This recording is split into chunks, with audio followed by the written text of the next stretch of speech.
NIA আর CBI বিজেপির ভাই ভাই, আর ইডি আর ইনকাম ট্যাক্স বিজেপির টাকা তোলার বক্স, মানে ফান্ডিং বক্স। চোরেদেরকে সিবিআই এবং ইডি আবার ধরবে। মমতা বন্দ্যোপাধ্যায়ের বাড়িতেও যদি কোনো চোর থাকে তাকেও ধরে ইডি সিবিআই জেলে পাঠাবে। বঙ্গে ভোট মানেই তীব্র বাদানুবাদ। ইতিমধ্যেই তুঙ্গে উঠেছে শাসক বিরোধীর বাকযুদ্ধ।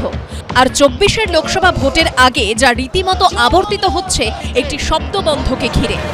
এজেন্সি শনিবার বালুরঘাটে বিজেপির সঙ্গে সিবিআই, ইডি, এনআইএর মতো কেন্দ্রীয় এজেন্সির আঁতাপের অভিযোগে চাঁচা ছোলা ভাষায় আক্রমণে নামলেন মমতা বন্দ্যোপাধ্যায়।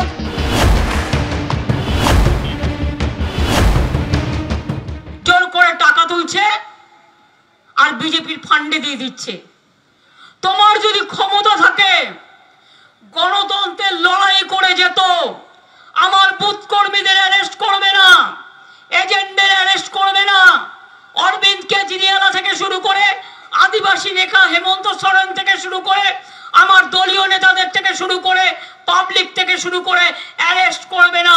ইলেকশনে লেভেল প্লেইং ফিল্ড থাকা দরকার।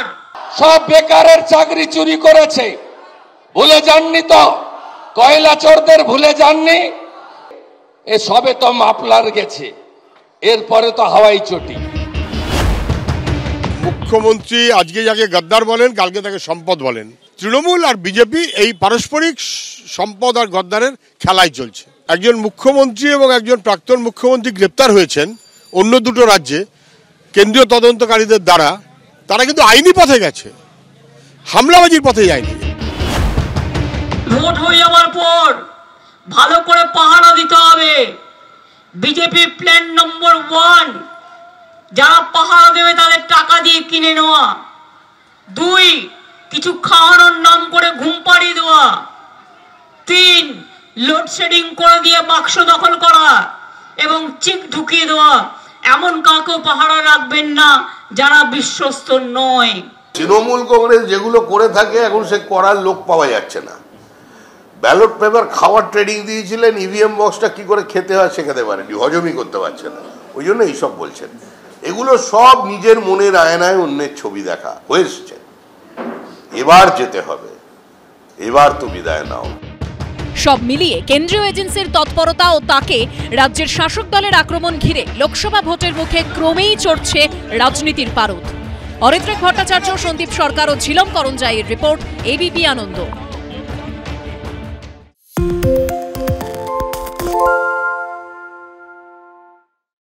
সত্য অন্তহীন, সত্যের খোঁজও তাই, সত্য সন্ধানে তাই আমরা অক্লান্ত, অকুতভয়। এবিপি আনন্দ নতুন ভাবনার প্রতীক, যা মনে মুক্ত, তথ্যে যুক্ত এবং যাবতীয় সীমানার বাঁধন থেকে মুক্ত। সীমা না শব্দটির মধ্যে লুকিয়ে আছে মানা শব্দটি, যেন চোখ রাঙানি এক অদৃশ্য বেড়াজাল, যা আটকে রাখে আমাদের এক ছোট্ট গণ্ডির মধ্যে। একমাত্র সঠিক খবরই গড়ে তুলবে এক মুক্ত সমাজ। সেই জগৎ গড়ার লক্ষ্যে কোনো সীমানার ঠুকুটি আমরা মানব না।